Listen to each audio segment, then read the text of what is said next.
Hello, everyone. I'm Betsy Alice, and I'm a member of UUs for a Just Economic Community. We're that small, feisty group that has been working actively for economic justice for well over a decade. Michael Parenti represents a long list of very distinguished and amazing thinkers and activists that we have brought to GA year after year. Michael Parenti is an historian and social scientist. Parenti, the author of 18 books about social and political issues. His 19th book, called Super Patriotism, is about to come out within the next month. Some of the books are, you probably know about Democracy for the Few and To Kill a Nation. Michael is the author of those books. He knows history and he knows democracy. And he's been worried about our democracy for the few for a long time, and writing and explaining the underlying structures that have contributed to the erosion of our democracy. His latest book, The Assassination of Julius Caesar, which is going to be out there for sale, was nominated last fall for a Pulitzer Prize. This book tells the compelling story of popular resistance against entrenched power, wealth, and corruption during the late Roman Republic. Sounds eerily familiar, doesn't it? Today, he will bring lessons from history from that time to our current global economy and how citizens and governments alike can help shape a more sustainable world. We are very honored to bring this distinguished writer and thinker to you. Let's give a warm welcome to Michael.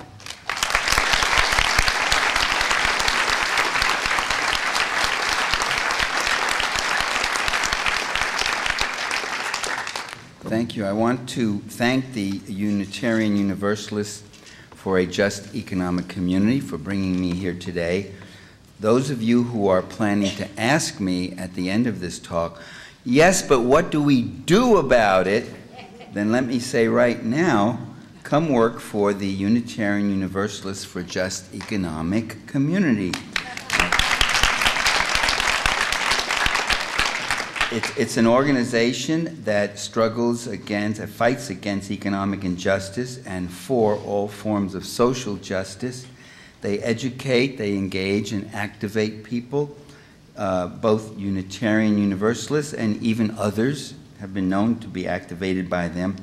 And I would encourage you to get involved by joining and by making a contribution. What I'm going to talk about, a subject that really, I'm not going to talk about, there's been some confusion. I couldn't find out what my talk was supposed to be today. I finally just heard what it's supposed to be. But what I'm going to talk about is, I'm going to talk about a subject that really consumes many people. It's the central organizing passion of their life. It's an intoxicant. It's something that's more important than anything else. They will kill for it. I'm going to talk about wealth. And I'm going to talk about class. Now, class, you usually can't, on the left, the American left, you can't talk about class. You can talk about class like upper middle, upper, lower, you know, a status, a group, an income level, and that sort of thing. What you can't talk about is class as a dynamic, class as a relationship to class power and social power. That's what I want to talk about. Class and wealth. Well, what is wealth? What is wealth? I mean, we're all interested in it, so where does it come from and what is it? Wealth has two basic sources. That's aside from its culturally defined dimensions. First, there's the natural resources of the planet, of the environment. That's the great basic source of wealth. The land, the fruits of the land and the forests, the subterranean resources, the mineral deposits and other rich deposits, the resources from the sea, salt, fish, kelp, the sun's energy. These are all sources, if harnessed and gathered, that become wealth. The second source is human labor. There's really no natural resource that automatically leaps into our mouths, certainly none that automatically leaps into our wallets or pockets. Even food gathering in a very lush, fertile community requires labor, the labor of gathering. Labor, then, is the vital other ingredient. And labor adds use value to resources, making them accessible, making them consumable, and therefore making them marketable.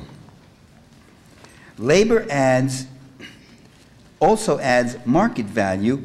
It transforms, for instance, what transforms a useless tree, and a tree is useless. I mean, a tree can be precious, it's beautiful, it's part of our survival, our health and environment, but for the market, it's useless, unless it's on a property that enhances the value of the property. Someone sells you this and says, look, you got this beautiful oak tree here too, you know. Oh yeah, we added $1,000 to the house just for that tree. But generally, what transforms a useless tree into a commodity that you can sell is the labor that goes into harvesting it, transporting it into lumber. Now, lumber itself is another marketable commodity, of course. That's a source of profit. And then transforming that lumber into furniture, all the labor that goes into that, and all the labor that goes into advertising and selling it and transporting it and bringing it to your house. Where do you want it, lady? And putting it down. All of that makes this, is what gives value to that tree. It's the labor.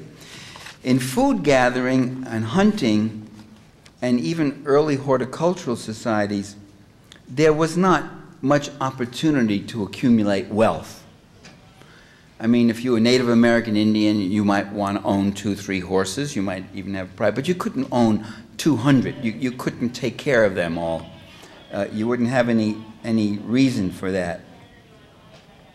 There was a rough equality of life in early food gathering and horticultural societies.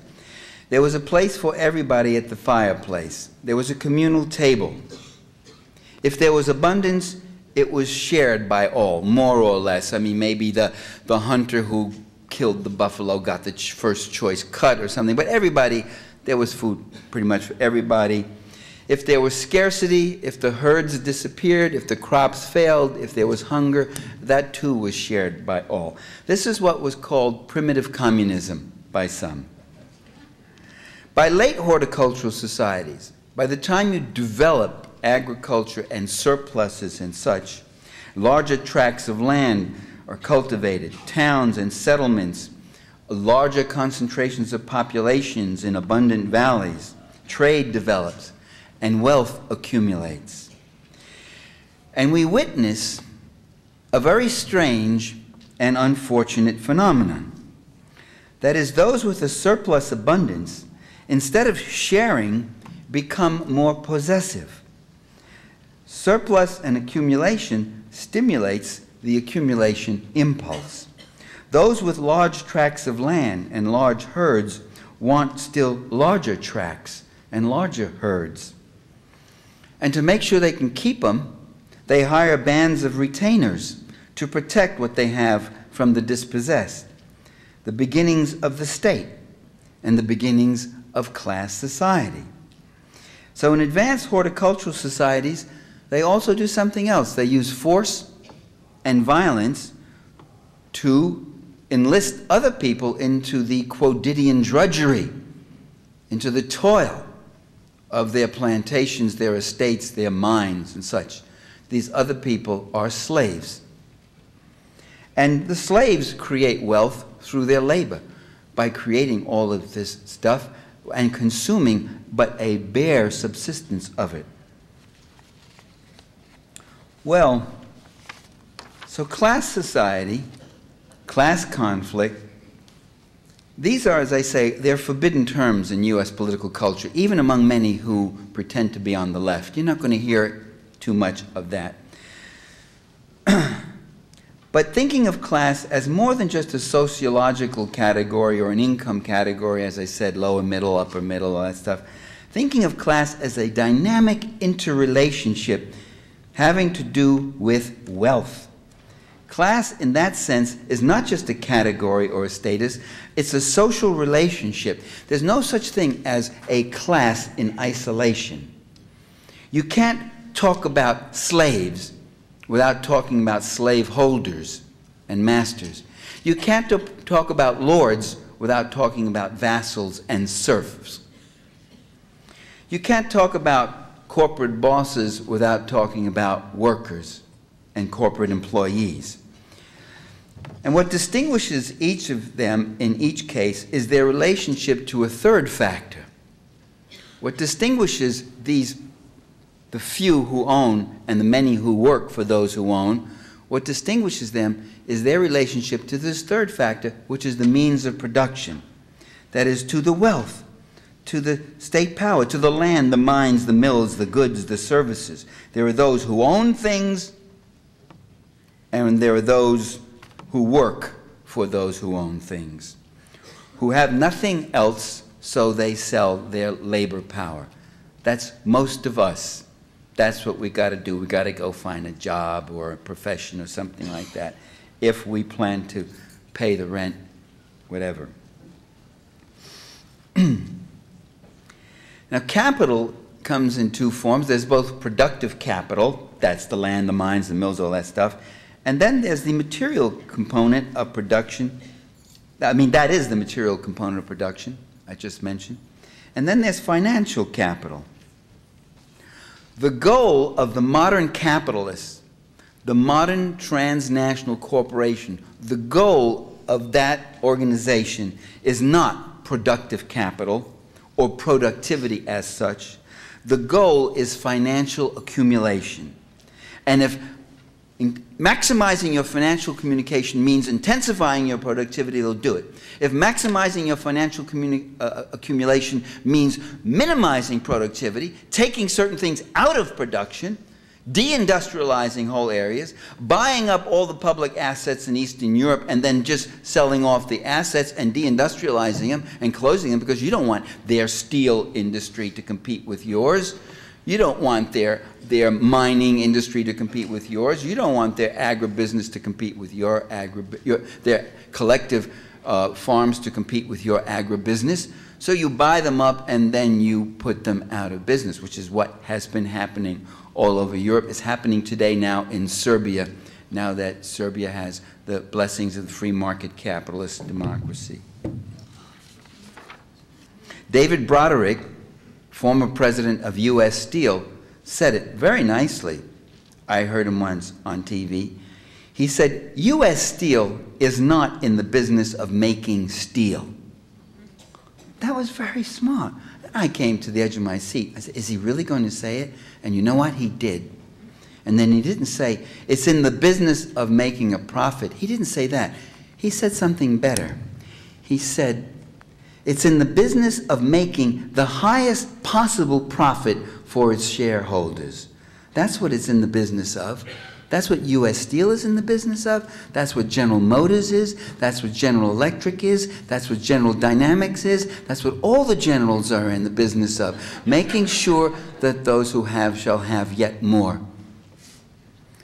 The highest possible profit.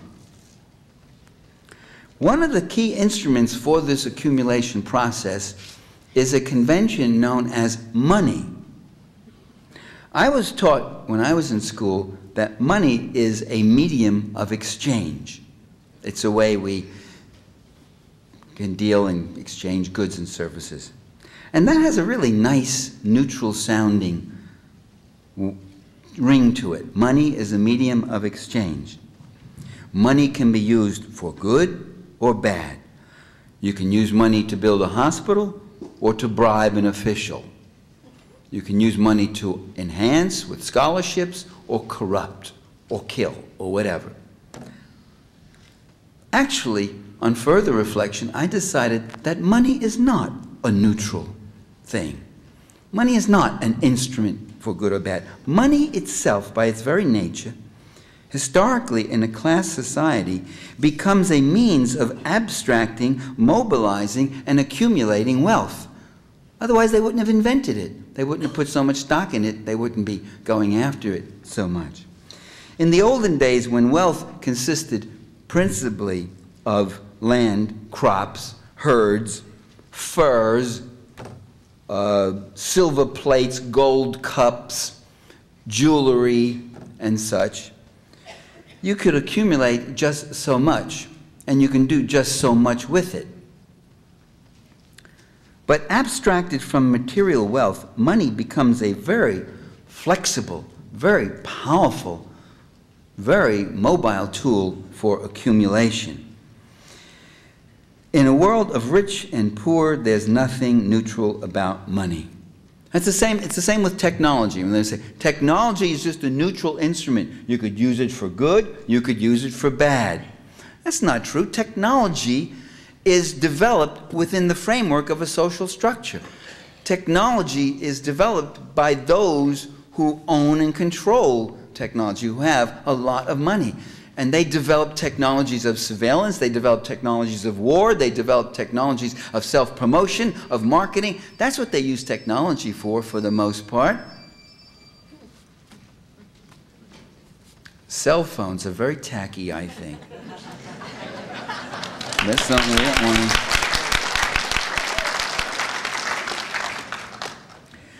I was listening to somebody who I consider to be the id of the right wing. You know, let's get Freudian about this. There's the superego that puts the gloss and maintains the hypocritical appearances, and there's the ego that kind of goes out and gets it and tries to justify it and all. And then there's the id, the raw, primitive truth. I was listening to the id of the right wing, Rush Limbaugh. Yeah. And he was saying, it's not a zero-sum game we have here in America. It's not a zero-sum game. When there's more for the big guys at the top, of which he is a multi-millionaire, he doesn't mention that. They never say that. They never come out and say, by the way, I'm one of those fat, greedy pigs that they talk about. He said, when there's more for them, there's also more for us. The pie gets bigger, we all get a bigger slice. It's not zero-sum. A rising tide lifts all boats. Well, you know, there's another saying, a rising tide sinks many boats, drowns many people. In fact, it can be zero-sum, and to some extent it is. And I'll show you in a minute why. Now, before we get any further into the discussion of capitalism, it's at this point that we hear about the entrepreneurial spirit. Well, what about the guy who goes out, he has an idea, and he develops a commodity, and he gets a market, and he hires people, and creates jobs. It's always said in that kind of nostalgic sing-song way, jobs, and makes a contribution to the community.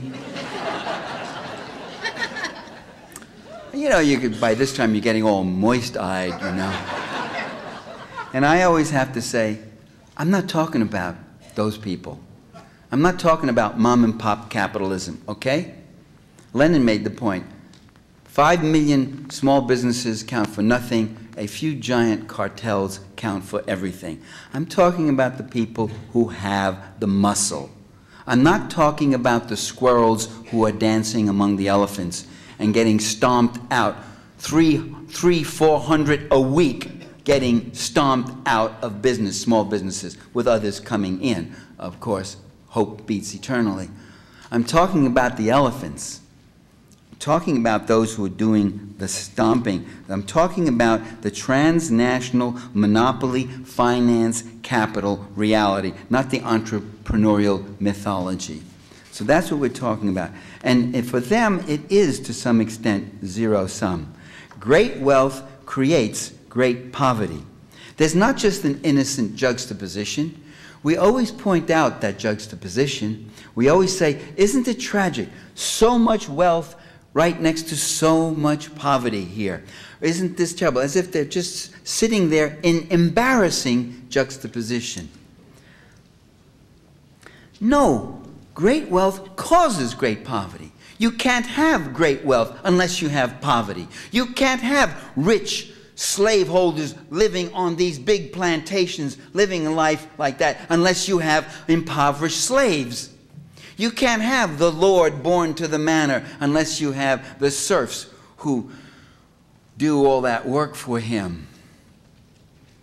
And you can't have great transnational corporations unless you have workers who work all their lives living from hand to mouth and who end up with a miserable little pension if they're lucky. Now, the wealthy class doesn't just sit there with the wealth. It translates its wealth into political power, into social control, and into cultural hegemony. In time, the ever-expanding wealth and the ever-expanding appetite for wealth goes abroad. It has to look for other places to carve out natural resources, to exploit even cheaper labor, especially when their own workers start putting all sorts of ridiculous, stupid, wasteful demands on you, like a living wage, a pension fund, vacations, occupational safety, consumer protections, environmental protections. When will it stop? What are they doing? Every dollar spent wasted on stupid things like that is one less dollar in my pocket. So I go to Indonesia. I go to Haiti, where I can pay people not $15 an hour, not $1 an hour, but $1 a day. That's where I go to. So they go abroad, and there too, it's zero sum. Empire brings great wealth to the investing class and great expense for the people of the imperial nation. The process of empire, in case you want to know, the process of empire is what is called imperialism.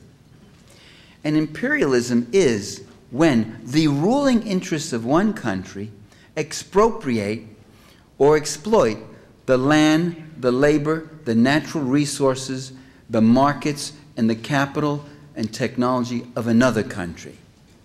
That's what imperialism is. So these ruling interests do the same to the people in these other places as they do to people here.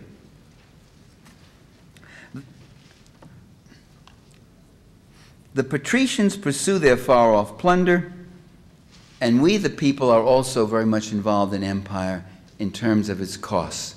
They get the benefits, and we get the costs. We pay the taxes, and we pay the blood. The empire feeds off the republic. The empire has more power, more grandeur, more scope, more reach, more striking force than ever. It is one of the wonders of human history. And the republic has public hospitals that are closing, public schools that are closing, kids who haven't had one teacher in a term for years but have had seen 15 different substitutes in 3 months, schools that don't even have enough textbooks, schools where the roofs are leaking, housing so miserable that we have hundreds of thousands of homeless, beggary all over in an empire that's so ever rich. You're seeing it happen this very year. Dramatic instances of states and cities saying, we are going bankrupt. We cannot meet our budgets. We are in a state of crisis. We will have to cut back our human services. And meanwhile, $200 billion being spent over the $402 billion that's being spent on the military budget, over that $200 billion being spent on the war in Iraq, with fat billion-dollar contracts for Halliburton and Bechtel and 70 other U.S. corporations, and also access to a huge trove of oil worth about $3 to $4 trillion. And that's really one of the compelling reasons why the U.S. rulers suddenly feel so compelled to bring democracy and electricity and running water to Iraq. First you destroy the electricity and running water, you bomb their utilities, and then you say, love me, I'm going to bring you electricity and running water. Not this year, but next year, whenever. Okay. So whenever. The plutocracy in this country also operates on the assumption that the public treasury is at its disposal.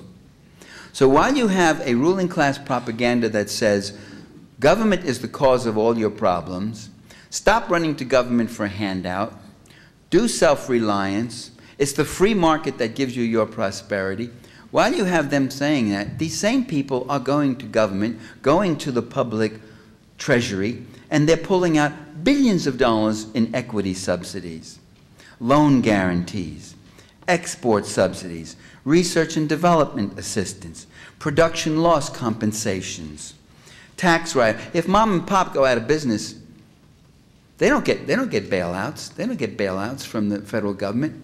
But if Chrysler threatens to go out of business, what happens? Uncle Sam comes with hundreds of millions of dollars to help him out.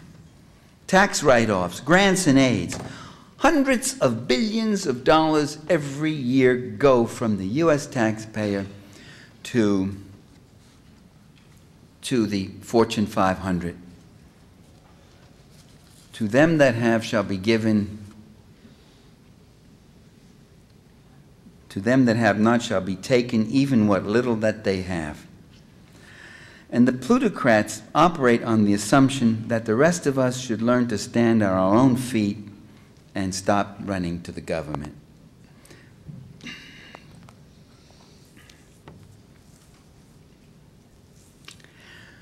Plutocracy also does not look with favor on the public sector. If you develop a public sector of services or one of production, which we're not allowed to do in this country, the government can't go directly into market production. It's just simply not allowed. I mean, there are laws against all that. But building public housing, building public health services, you are creating jobs, you're creating tax base, you get revenue back, you're creating services, you're answering human needs, and these plutocrats aren't making a penny on it. That's like Tony Soprano finding out all these new restaurants have opened up right in his neighborhood, and he doesn't get any take on it. And so they hate the public sector. The public sector demonstrates that you can actually have human needs taken care of, human production, all that sort of thing, human services, and these guys don't make a penny. And so the goal is to privatize this entire public sector, because then we get our take. And their take makes Tony Soprano look like a piker, right? What does he deal with? Thousands of dollars. We're talking about millions and billions of dollars here. The plutocrats are also good, like Tony is. They're good at dealing with and roughing up and beating up on those who can't defend themselves. The low income, the disabled. I'll tell you something else they're good at beating up on that can't defend itself. That's the environment. The environment can't defend itself. We have to defend it.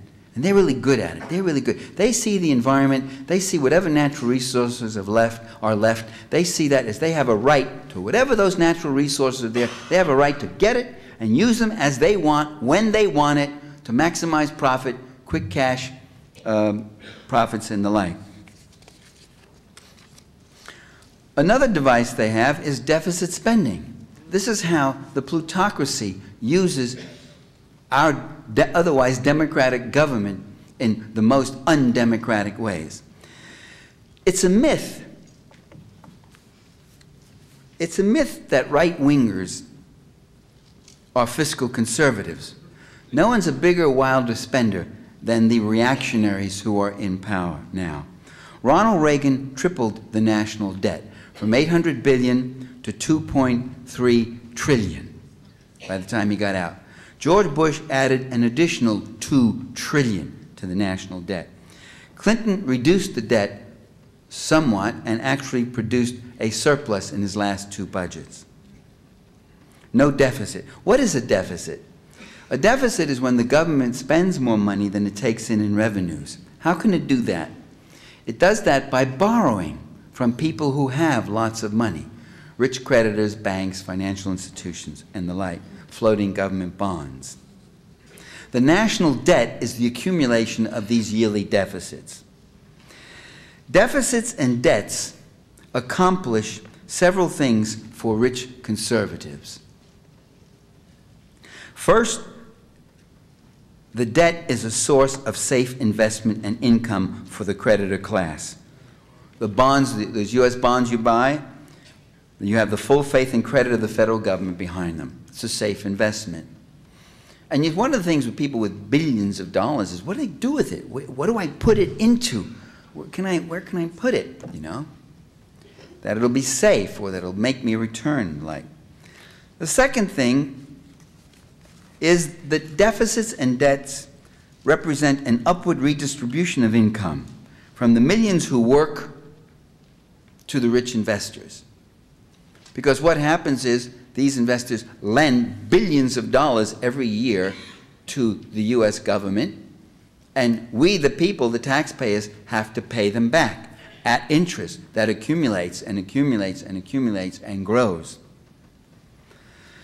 So we're borrowing from the people. The U.S. government is borrowing from the people who they should be taxing. Instead, they cut their taxes, and then they borrow money from them that we then have to pay them. So more and more of our federal budget is being privatized. That's the third function of debt and deficit. That in effect, you're privatizing the federal budget. A larger chunk of it is going every year to pay off rich creditors. Not for schools, not for hospitals, not for education, not for environmental protection, not for the Forest Service, not for rural electrification, not for housing, blah, blah. No, it's going to pay off rich creditors. The larger the debt, the larger the portion of your tax dollars that goes to the creditors. And fourth, finally, these huge deficits, $500 billion in George W. Bush's budget this year, $500 billion. These huge deficits become an excuse to cut the public sector services. We can't afford all these other silly luxury things like aid to disabled children, right? Our governor right here, Muscles, didn't he just do that? His first act as governor of California was to cut the program to disabled children. We just, oh, I'm sorry, but we just have to do it.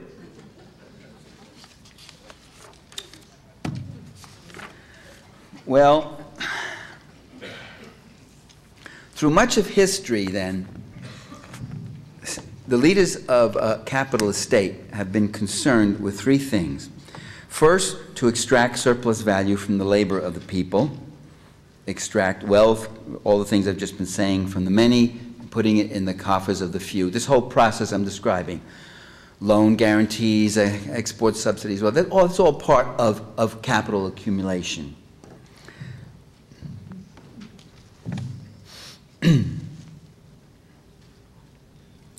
Second function of the state is to protect that entire system of accumulation and upward redistribution.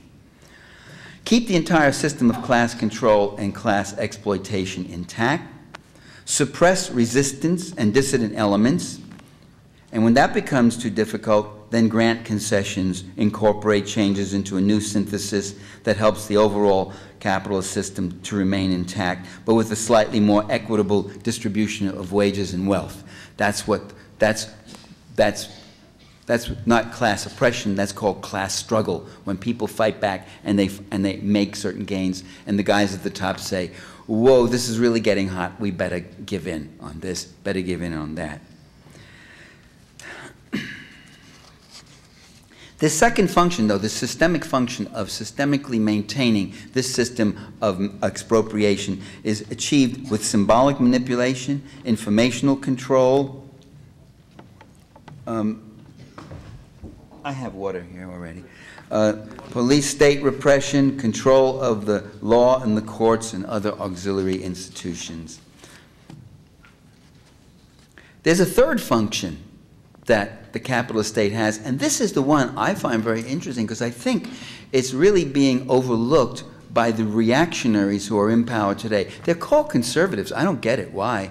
A conservative, if someone, is someone who does not want any kind of change because he doesn't want any infringement on his powers and his privileges. These guys want change all over the place. They call them reforms, but they want rollbacks. They're changing everything. They want to get rid of Social Security. They want to get rid of environmental controls, the Clean Air Act, the Fresh Air. He's undermining the wetlands bills. He's undermining through executive orders, through reinterpretations. He's going at it one way or the other. They're rolling it all back. They learned from the Newt Gingrich days that if you try to do it in all one fell swoop, a Republican revolution, wipe it all out, yay, that can backfire. And even among your own Republicans, there are people who say, whoa, wait a minute, I like fresh air, clean air. And Gingrich had that happen. He had these ranchers writing in and said, what are you doing to the environment, you crazy jackass? So now what they do it is by peace, peace, peace, peace, peace. But they're reactionaries, that's what they are. And these reactionaries have forgotten the third function. And that is, the third function of the capitalist state is to protect the owning class from itself, to protect it from its own avarice, to see that the parasite doesn't destroy the very organism upon which it battens. The capitalist state must keep the capitalist class from devouring itself. And we see that was happening with Enron, WorldCom, Halliburton, Harkin. The activist element of the investor class literally expropriating not only taxpayers and workers, but other investors. So, hey, why worry about producing cars and refrigerators? Then you got to worry about trying to sell them and this and that and make a profit. Let's just go where the money is. Just tap into streams of money.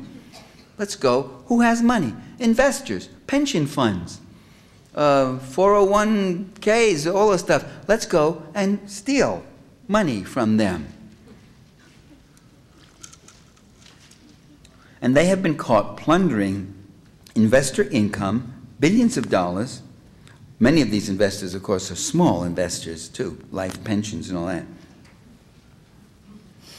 And this is a real crime. I mean, this is really now being looked at. And some of these guys are going to have to do hours of community service.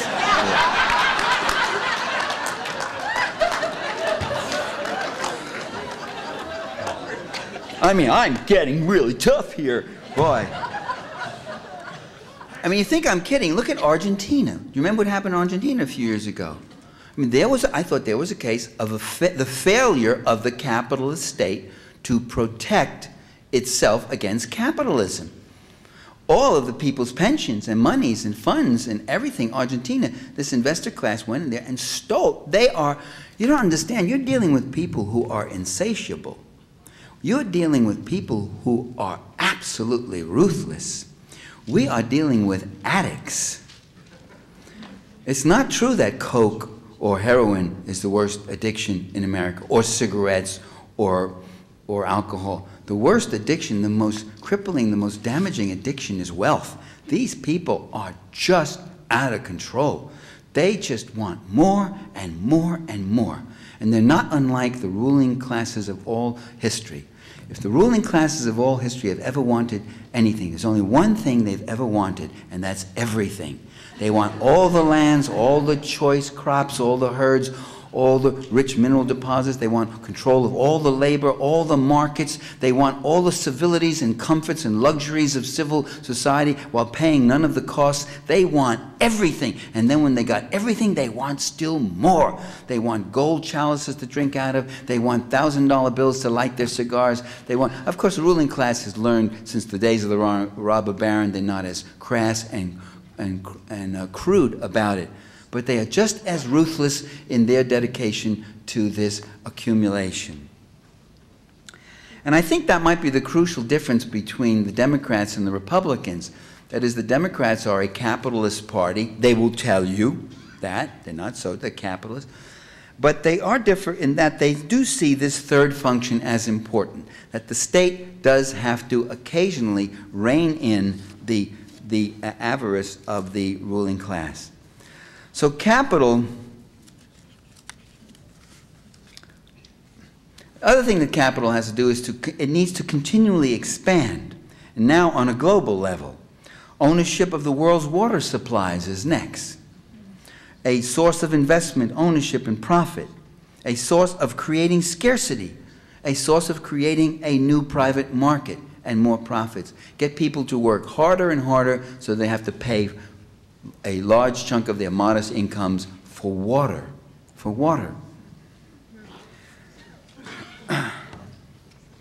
So corporate capitalism moves restlessly into all corners of the world, destroying happy communities in the Philippines, in the Amazon, in Africa, in the United States for fast buck plunder. In the Philippines, you have these free business zones. They'll go into islands and communities where people have orchards and groves and fish and plant and have been living there for who knows how many centuries and living a good life, and they come in, drive these people off the land with these phony deeds, and then just harvest all the timber that's there. In tropical areas can't survive, that kind of thing. It turns it into a wasteland, worse for the ecology, worse for the air, worse for that. These people are driven off into the shanty towns, and there you got the free market, transnational corporate free market doing its thing, pursuing its profits, and destroying human lives, human communities, ways of life, and the environment. So this empire is not an end in itself. This empire, I wrote a book called Against Empire, and when it came out a few years ago, people said, empire? Well, Parenti, boy, you really, boy, overstating it again. But I noticed that you got people from the Hoover Institute. You got people from the Hoover Institute who are writing books called Empire. You've got these right-wing pundits who overpopulate our media, are all of them talking about, we're an empire, and we ought to get used to it and face up to it, and we got to start acting like an empire, and we got to maintain our credibility as an empire, and all this. Well, what is this empire for? This empire is not an end in itself. It's an instrument, as the Roman Empire was, as the British Empire was, as the Spanish Empire was. It's an instrument for extracting and grabbing wealth. It's an instrument of imperialism.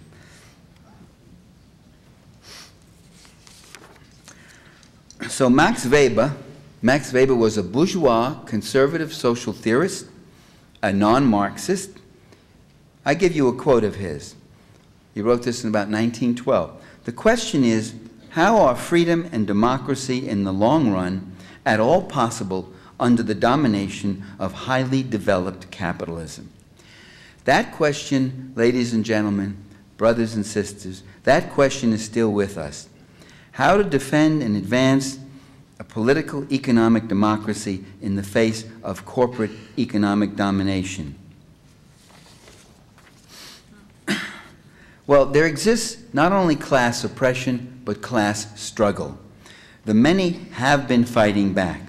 Democracy is a wonderful invention by the people of history to protect themselves from the oppressions and impoverishment caused by wealth and by the abuses of wealth. But democracy is more than just its electoral and representational procedures.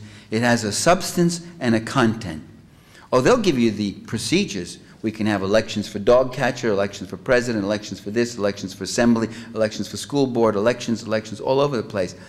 But democracy's got to be something more than just government of the people. It's got to be government for the people, for their needs, for their socio-economic well-being, for it to be a real democracy. And today's rulers keep the appearance of democracy while undoing the substance and subverting the substance, while undoing the economic gains that we have won over the past century. And then when the people try to organize and resist this rollback, then they launch attacks against our very democratic rights. That when we try to protect our standard of living, our economic democracy, and to do that, we use our political democracy. They then attack our political democracy and our political rights. Or George Bush summed it up in his inimitable way. He said, it sure would be a lot easier to govern if it was a dictatorship. And that's what they seem to be moving toward. Well, don't think for a moment that our reactionary rulers don't care what we think. That is their most important concern. Oh, do they care? Oh, are they watching? Oh, do they try to keep us convinced of their lies? They're trying to get in our heads all the time, getting into our heads. They're trying to close our mouths all the time, to wave the flag in our faces, to manipulate and pretend, to keep the boys and girls fighting and dying in some land which most of those kids couldn't have even found on a map last year. To some extent, ladies and gentlemen, to some extent, all regimes, all governments ultimately rest on public opinion. And when that opinion shifts and when support declines, then those rulers have to backpedal. They have to hide their arrogance. They have to pretend that they share our outrage and our concerns, and they're as concerned as any of you, I swear. And to keep that pretense credible, they have to take actions and make concessions that they don't want to make at all. And that's what we've got to do. We've got to keep pressuring, agitating, getting our opinion out there at two levels. One, horizontally, building our base wider and wider, and two, impacting vertically upon them and letting them know how we feel and what we feel. When the people are ready to lead, the leaders will eventually follow. Thank you, brothers and sisters.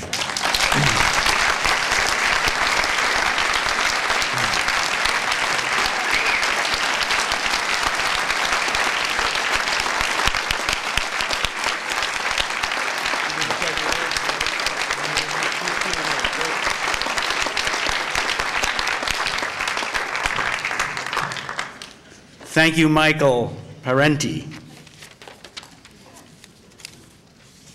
We've just heard the, I guess it's the fourth program of this General Assembly brought to you by the Unitarian Universalist for a Just Economic Community.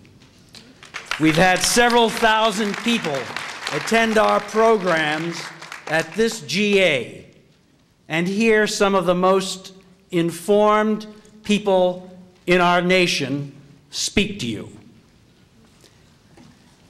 This is the labor of a small organization with one staff person run by volunteers. An organization that has helped create the statement of conscience on economic globalization and its consequences, that has brought a workers' bill of rights and other statements of conscience over the years, and has tried to give you congregations curriculum so that they can study. Yes, there will be a question and answer period, I've been reminded, with Michael in just a few moments. If there's time. There will be time, Michael. Be sure of that. We have led the efforts to educate UUs about economic globalization and have taken people and organized people to go down to Miami to the FTAA. We have taken people to Mexico to see the effects on human beings of economic globalization, corporate globalization. And we need to have your support to continue this work. You will find on your chairs either the call with a pink cover that's got an application for membership, or this brochure. And we would urge and ask you to please help support UUs for a Just Economic Community at this critical time. You've just heard how critical it is, and it's going to get even worse, unfortunately, as the empire continues its deeds of death and destruction and exploitation. So now we'll go to Michael for questions. Thank you very much. There's a microphone here in the center. You're going to test? That's what I was going to say. There's a microphone here. If you can line up, we can record your question for possible broadcast. Thank you. I wonder if you could talk a little bit about the role of That's it. We won't have time for too many more after that, I think. Yeah, right. I wonder if you could talk about the role of the defense industry in transferring wealth from the public sector to the private sector. You just did it. That's what its goal is. Defense spending is marvelous. I mean, if you're a military contractor, look what you got. You have non-competitive bidding, most cases. So the price I name is the price the government gives me. You have a predetermined market, a guaranteed market. Unlike the auto manufacturer, he's got to go out and worry about selling his cars, those ecological disasters known as cars, or refrigerator or TVs, you got to sell them. This guy's got it already, it's already bought before he's even making them. The Pentagon's going to take every one of these planes, every one of these things.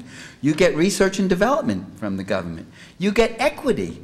McDonald, I mean, it's multi-billion-dollar, you know, they built a factory. What they'll tell you, oh, we invested $10 million in and we made $1 million a year profit, 10%. They didn't tell you, they didn't tell you that in fact the real capital. No, they'll say the thing. I forget it. I don't want to give you that example because I'd have to start making up the figures. But I mean, the Pentagon will give them the land and the factory, and pay for almost all the research and development. So McDonnell Aircraft or whoever, McDouglas, what am I? What? Boeing, all of them, all the pigs. Yeah, right. They're really getting so incredibly subsidized. There's nothing like it. The other thing that defense spending has, it's got a built-in obsolescence.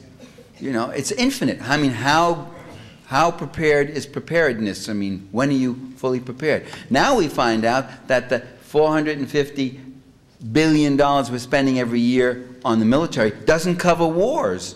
Oh no, that's the peacetime military. What? That's for, pension funds and stuff, maneuvers and stuff.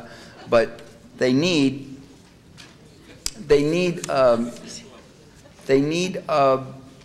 I forgot what I was going to say. Okay. They need extra billions for the wars. That's exactly what happened with Iraq. They've gone and spent an extra $100 billion now to fight the wars. Something to look forward to. Your tax dollars at work, your future tax dollars at work, not just the ones now, but the ones later. Yes, Ms. Okay. I'm also a member of WILF, Women's International League for Peace and Freedom. Wait, could I just add one last thing to that? The function then is, as far as the question of the privatization of the economy with defense spending, it's the most it's the biggest stream, the most profitable source of government contracts and profit, corporate profit. That's what defense spending is. That's why it's so untouchable. Not because it keeps you safe and all that. It's because it keeps them super rich. Yeah. Okay, I am a member of WILF, Women's International League for Peace and Freedom, and one of our very big projects I think it's a good organization. Challenging corporate abuses, corporate power, and abolishing corporate personhood. They are persons, but they're psychopaths. I will happily give you a flyer. Are you a member of WILF? I've given talks at WILF organizations, but no, I'm not a member of WILF. I thought it was women only. Yeah. All right. Yes, my name is Strider. Adam Smith was the founding philosophical father of capitalism, and in 1759, in Moral Sentiments, he wrote, "The purpose of government is to protect wealth. Its very end is to defend the rich against the poor." The next, prior to him, was John Locke, who said, "Anything not being exploited for profit is wasteland, and is therefore the property of anyone who wants to go and take it from those who are not properly exploiting it." What we have in the last 50 years is the very conscious creation of scarcity. It happened with the Mining Act in the 19th century and with the railroads' theft of 150 million acres, and now the airwaves and the water. But it used to be just a natural concomitant. Now it is very... You guys always stop him. Why is that? It's class suppression, and I would like to speak about that. I've worked all my life, and I'd like to speak for another 15 seconds. Go ahead. All right. The the theft of the commons of the whole world has been absolutely conscious policy for the last 50 years to create scarcity. Could you address that as being a known and conscious policy right now? Thank you. Yeah, I dealt with some of that in the very opening part of my... Are you listening? Yes. Yes. I dealt with some of that in the opening part of my talk. I noticed you came in late and you may have missed that. But we did talk about the function of land and labor and how these things are expropriated. And you gave some a very telling quote by Adam Smith and some good information on that. And it's not just the last 50 years, but of course in the last 50 years the process has intensified and it's becoming more in crisis and more telling and more costly, to the point where the whole planet's ecology is now at risk. Thank you. One of the insidious strengths of capitalism is that many of us do very well, even though we start from very poor origins, such as Bill Gates or Rush Limbaugh. Could you talk about that? Bill Gates started from poor origins? He wasn't. His father's a billionaire. Okay, well, others do, though.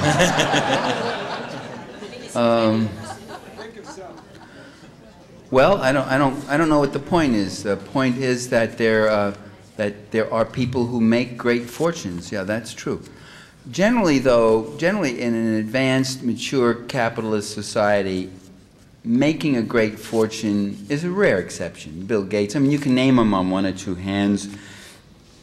The surest way to gain wealth in a capitalist society is to have the foresight, the resourcefulness, and the intelligence and creativity to pick the right parents at birth. That really is the best way.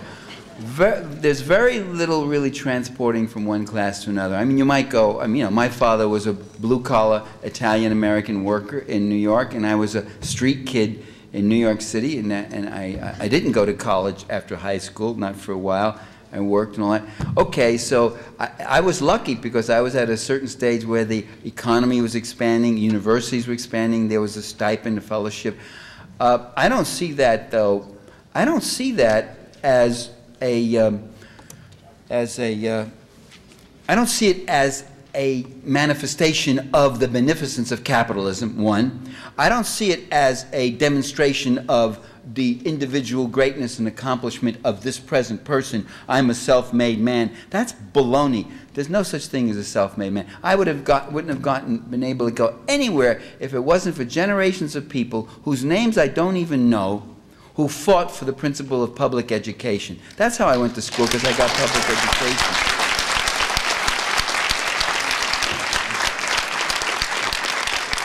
And that was true. I went to City College of New York, and even when I went to Yale for my PhD, it was on stipends and fellowships, because there were people who fought for having stipends and fellowships for needy students. Those are all socialist principles. Those are all socialist reasons. So rather than saying, yeah, my pop was poor and all, and look at me today, unemployed academic, eh? I call myself a recovering academic. I've been kicked out of some of the best universities in America for my political activities. Okay. Look, I meant to tell the people, we have, what, 20, how much time is left? Oh, till 4:30. Oh, there was a gentleman who sat down who was ahead of you guys. If you want to, he should come back up here. Come on up. Then. And I'm going to sign books. My copies of my book, The Assassination of Julius Caesar, The People's History of Ancient Rome, are out there. If you want a read, if you really, I mean, I loved writing that book. It's the only book I ever wrote where I was unhappy when I finished it. I wanted to keep going. It's a fascinating period. It's really a fascinating time. Those Romans really knew how to do it. I mean, it was really pretty obvious. I mean, the killings, the this, the that, lots of sex and violence in the book. So, but mostly what I discovered is that ancient history is not so ancient, and that there are very compelling and intriguing parallels. Yeah, go ahead. I'm the spouse of a Chilean refugee who, for the last 25 years, has every day, probably given me this theoretical framework that you presented nice and succinctly today of the capitalist society and that we're an empire. Well, I would say the first month or two, consider yourself lucky, but every day for the last 20 years, Mom, yes, I mean, that's... I'm saying that on purpose. Oh, okay. There's a degree of depression. Well, thanks for staying for the whole talk. I thought you would have gotten up and run out, yeah. There's a degree of depression and hopelessness because of that. Is there something in history that gives you hope in terms of the class struggle against the capitalist society? Well, yeah, I mean, gains have been won. I mean, even in our own time, very important gains have been won. Don't forget, in 1900, the U.S. was a third world nation, half a century before the term was invented. We had mass unemployment, mass poverty. We had diphtheria and tuberculosis epidemics in the cities. We had child labor, children in factories working 12-hour days, 7 days a week. We had, to say nothing's changed, it's always the same, it isn't quite right. I mean, sometimes the struggle does replicate itself, but at a different level. We had the worst and earliest form of class oppression in this society. That's called slavery, which was abolished. Slavery still exists. There's about 27 million men, women, and children who are being held in peonage or debt bondage or outright servitude. You folks should not get online. We're not going to. We only got about 5 or 10 minutes more, so I don't think it's going to happen. But so I would say, yeah. Yeah, sometimes some things get worse, but other things do get better, and the people have made important democratic gains, and we mustn't forget that, and we mustn't lose those gains. Their goal is to get us back to 1900. If they, in their heart of hearts, they want us back to an America where there was no labor unions, no public services to speak of, no public protections and consumer protections, none of that. They wanted it where they had it all, and we were just the peons who lined up begging for jobs and working 60, 70-hour weeks. So things have gotten better to that extent. I'm a beneficiary of the New Deal rescuing public education in New York. And I was able to attend CCNY tuition-free because of B+ average on the Regents examinations. And then the GI Bill of Rights got me to get my bachelor's and my master's degree and start a family. And I think it's the best investment the government ever made. But my question is, Benito Mussolini was quoted in Harper's Magazine as saying, redefining fascism as corporatism, the merger of government and corporations. Do you think we're on that track?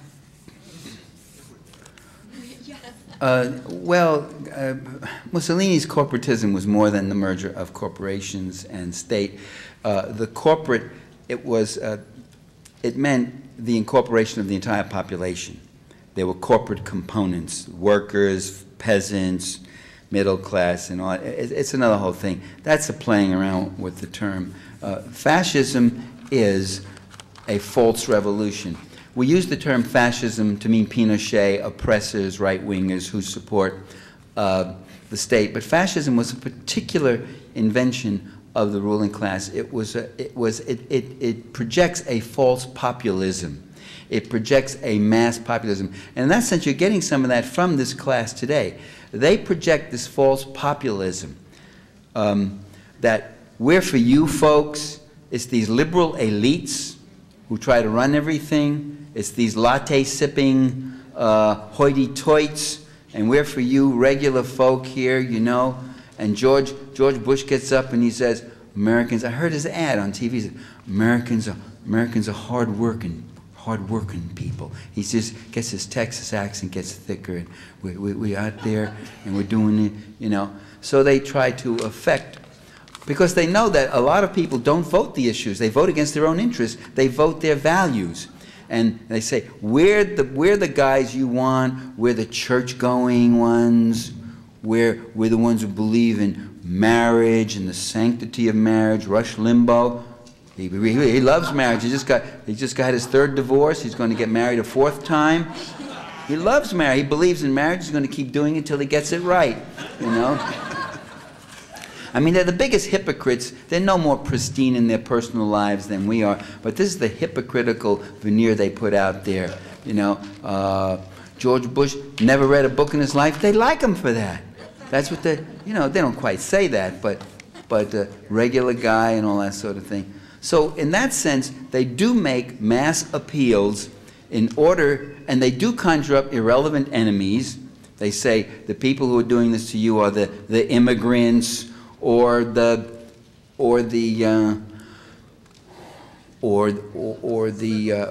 liberals, the media elites. What a joke! They own the media, and the like.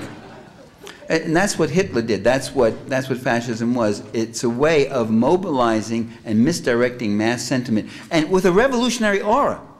You're saying we need a revolution, but you give them a false revolution. There's no change in the class structure except downward. You destroy labor unions. That when Hitler came in, he cut wages in half, by half. I mean, the conditions for the Germans went from bad to worse.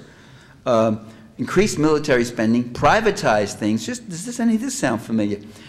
And he conjured up these irrelevant enemies, saying it was the trade unionists, the communists, the Jews, the Jewish bankers. You know, they put in a little bit of anti-capitalism, but they were the Jewish bankers, not the bankers. And behind all this were the Jews and the communists and that like. So that's what fascism is. It's not just dictatorship. It's a manipulation. And Mussolini did the same thing. Okay. Yeah. Thank you for a chance to get a word in. Just really appreciate what you've said today. I just wondered if you'd speak to the whole issue of the atom. You know, Einstein spoke his words about everything changing but our way of thinking and what the outlook is, and how this has been surrounded by both secrecy and also a lot of psychological denial. I mean, you know, we don't want to think about it, but it is... Think about what? The atom? The whole issue of atomic weapons and the military and what they're now up to. I mean, it's like the Cold War is all on again as far as this administration goes. What do you think of what's happening that way? Well, that's part of the empire's plan to become so totally invincible, and you do that by controlling war from outer space, by building ultimate weapons, the ultimate weapons, and they're using weapons. They use them against Serbia and in Kosovo, depleted uranium, horrible effect. They used them in the Gulf War in '91, and they're using them again now in Iraq, depleted uranium weapons. They are developing new nuclear weapons. It's all part of this same, what their values are. All their money, all their inventiveness, all their science goes into what? Surveillance and destruction. What is it? Well, think of all the other things. Name the great military governmental leaders that gave us all. They didn't do it. It came from the people. Everything else came from the people. Everything else. You want to name it? Conservation, public education, workers' rights, women's rights, civil liberties. All that came from ordinary people fighting and agitating. These guys up there never offered or came up with one of those things at all. Their job was to resist those things, ignore them, try to repress them, and then finally make grudging concessions when they had to. Yeah. I wonder if you could speak a little to the position of people like myself and yourself, and I suspect a lot of us in this room, that we're not the poorest of the poor. We have the resources to drive across the state or fly across the country to come here, but at the same time we don't have $1 million to drop on campaign contributions. We don't really have the freedom to set our own course because we are still working, a working week, even if we're working at a nice job. I mean, what are we? Are we the oppressors or are we the oppressed? Where do we stand? Well, I don't know. I mean, I really don't. I don't understand that question. Of course we're oppressed. Yeah, so people live well. You can live well. It's not the class you come from, and it's the class you identify with. and it's the values you want to pursue. And those values are being destroyed and violated. Do you want a clean and livable environment? Then you're one of the oppressed, because those guys are sticking it up you one side and back down the other. Every time you go out there and take a breath of air, you're the oppressed, okay? Do you want clean and edible food that's not full with pesticides and everything else? Then you're one of the oppressed. Do you want to work like a dog all the time and not have time to recreation, or live in a community where there's some civility and safety? If you want the latter, then you're the oppressed, of course. Of course we're oppressed. Now, that doesn't mean, the oppressed does not necessarily mean you're just sitting on the corner with a cup in your hand. There are all sorts of forms. And so this is not, we're not here just to help the poor unfortunates who are lower in the income scale than us. We're here also to fight for our own interests. Yeah.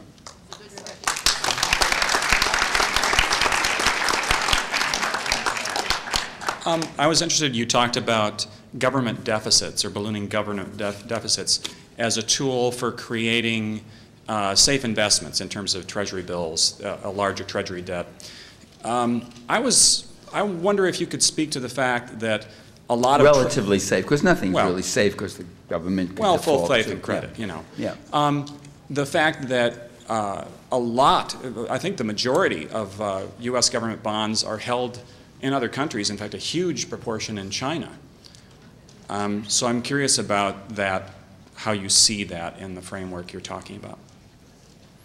Well, that there are ruling class elements all over the world. It's internationalized, yeah. Or with deficit trade, a lot of that could be just a way of making up the deficit, that these countries will take these dollars, you know, in exchange. Yeah, China's they don't take bonds. They take U.S. dollars. They get reserves of immense reserves of dollars. Are you sure bonds? That's usually just done. You know, the Saudi family owns. The Saudi family owns a lot more U.S. bonds than all of us in this room put together, and then another 10 other rooms. Yeah, 1,000 other rooms. Yeah. We have to. All right, make these the last two questions. Even though I told you not to get up, I told you not to get up and keep your seat. Quick question. Quick answer to it. I'm sorry, it isn't really a question. Somebody asked a little while ago, what can they do? And we had a lady from WILPF speaking. I'm Michael Greenman with the UUJEC and the First UU Church of Columbus, Ohio. There's an article in the Call about the fact that we had Ward Morehouse, the founder of POCLAD, in our community a few months ago. We've started a group in the Unitarian Churches network, which we refer to as Citizens for Democracy and Ending Corporate Rule. And we're trying to pull together Unitarian congregations as activist groups to address that on a local issue in their communities. Okay, well, that's exactly what UUJEC is also trying to do, isn't it? So I hope you coordinate, work together. Said I'm okay, right, part good. of that. Thank you. Sure, yeah, see the man and get his leaflet if you are interested, please. Thanks. Yeah. Could you just succinctly state a few points of what you would see a more desirable social, political, and economic order to be? Oh, listen to that. I think you can get that from what I've just said, an order where most of the major industries would be publicly owned and be used for, not for profit, but for development, a society in which we would cut our military budget. In Against Empire and in Democracy for the Few, I have at the end, a whole section. It's so obvious the things we want. Better environmental protections and regulations, stronger labor unions, public ownership of these giant corporations, the end of corporate personhood would be certainly true, limiting them, drastic cuts in military spending with an eye to totally eliminating the military except for minimal defenses. And you can go on and on. What? Living wage, all those things, surely. Surely you know. No, the problem is not what we would do. We all know what we would do. Stop this crazy space station program going to Mars. How about paying attention to Earth and all that? The question is, how do we get them to do it? And that's what we got to keep struggling for, I think. Thank you, Michael, very much for all the analysis you've done for so many years and the advocacy work. It's fantastic and a source of inspiration. Please go out and purchase a book and join our organization, UUs for Just Economic Community. Thanks.